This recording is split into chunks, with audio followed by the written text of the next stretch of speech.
Weather wonders, blizzards and ice storms.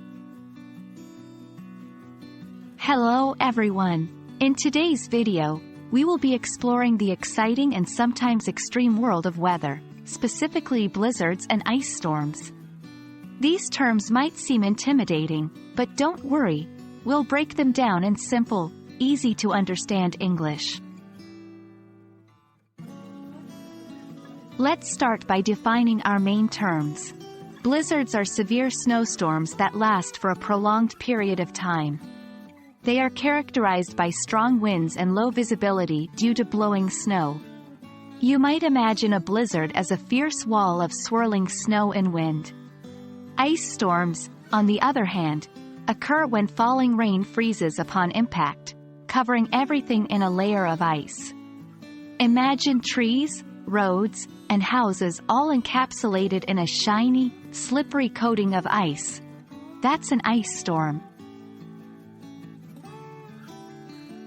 When talking about a blizzard, there are certain words and phrases that can help paint a vivid picture. For instance, howling winds refers to the loud, moaning sound made by strong winds. Whiteout conditions describe a situation where visibility is almost zero due to snowfall and blowing snow. You might hear someone say, "I couldn't see anything in the blizzard. It was whiteout conditions." Now, let's turn to ice storms. One common phrase is a glaze of ice, which refers to a thin, smooth coating of ice on surfaces. You might say, after the ice storm, the entire street was covered in a glaze of ice.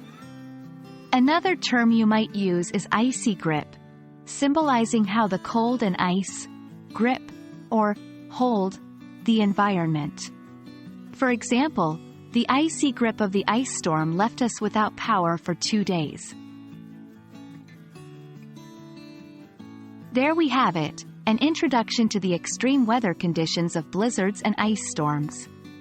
You've not only learned what they are but also how to describe them in English. We hope this lesson will help you in your English language journey, particularly when it comes to talking about the weather. As always, keep practicing, stay curious, and we'll see you in the next video.